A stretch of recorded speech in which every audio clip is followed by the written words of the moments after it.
Let me go! You have no right! Dad! Mom! Ah! Oh! Son? Huh? George, Hazel, and Harrison Bergeron were eating breakfast when the handicapped general stormed in to take Harrison to jail. Harrison was an exceptionally gifted boy of age 14 and was continually outgrowing his handicaps.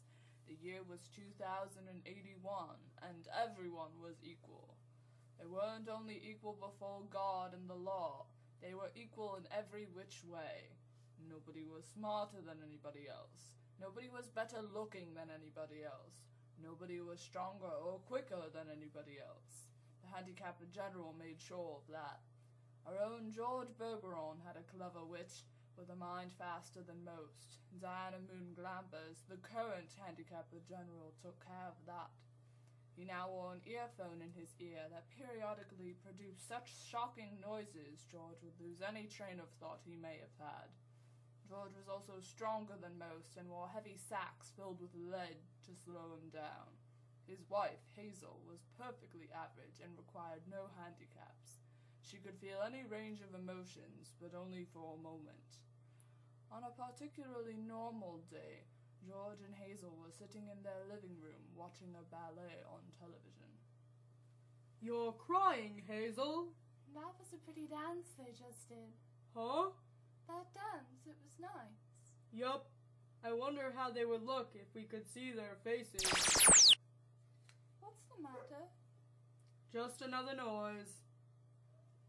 I think it would be real interesting hearing all the different sounds. Ugh. All the things they make up. Only, if I were handicapped general, you know what I would do? If I were Diana Moon Glampers, I'd have chimes on Sunday. Just chimes. Kind of in order of religion. I could think, if it were just chimes. Well, maybe make them real loud. I think I'd make a good handicapped general. Good as anybody else. Who knows better than what I do what normal is? Right. Boy, that was a doozy, wasn't it? All of a sudden you look so tired. Why don't you stretch out on the sofa so you can rest your handicap back on the pillows, honey bunch? Go on and rest the bag for a little while. I don't care if you're not equal to me for a while. I don't mind it. I don't notice it anymore. It's just a part of me. You've been so tired lately, kind of wore out. If there was just some way we could make a little hole in the bottom of the bag and just take out a few of them lead balls. Just a few. 2 years in prison and $2,000 fine for every ball I took out. I don't call that a bargain. If you could just take a few out when you came home from work. I mean, you don't compete with anybody around here. You just sit around. If I tried to get away with it, then other people'd get away with it, and pretty soon we'd be right back to the Dark Ages again, with everybody competing against everybody else. You wouldn't want that, would you? I'd hate it. There you are. The minute people start cheating on laws, what do you think happens to society? Reckon it'd fall apart. What would? Society, wasn't that what you just said? Who knows? Ladies and gentlemen. That's all right. He tried. That's the big thing. He tried to do the best he could with what God gave him. He should get a raise for trying so hard. Oh, a ballerina's going to try now. Ladies and gentlemen. Excuse me. Harrison Bergeron, age 14, has just escaped from jail, where he was held on suspicion for wanting to overthrow the government. He is a genius and an athlete, is under-handicapped, and should be regarded as extremely dangerous. If you see this boy, do not, I repeat, do not try to reason with him. Harrison Bergeron burst into the television station with one quick swipe at the wooden door.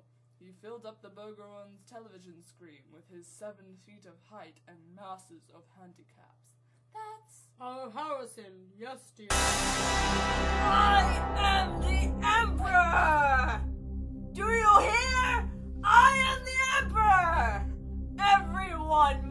Do what I say at once! Even as I stand here, crippled, hobbled, sickened, I am a greater ruler than any man who ever lived. Now watch me become what I can become! I shall now select my empress. Let the first woman who dares rise to her feet to claim her mate and her throne. Ah, Ballerina, you are beautiful, I know. You truly are. Now, shall we show the people the meaning of the word dance? Music! Play your best, and I shall make you barons and dukes and earls. And the emperor and the empress danced. They danced with all of their heart and soul, captivating anyone watching. They glided across the studio floor. It's nice to dance. Really dance. I feel weightless. We are weightless. You'll make a wonderful empress. You'll... Emperor! Harrison! Diana! Harrison? George Harrison! You musicians have 10 seconds to get your handicaps back on, or you fall with your emperor. Harrison! George! It's George? They must have caught up, Al. You've been crying? Yep. What about? I forget. Something really sad on television. What was it? It's all kind of mixed up in my head. Forget sad things. I always do. That's my girl. Gee, I could tell that one was a doozy. You can say that again. Gee, I could tell that one was a doozy.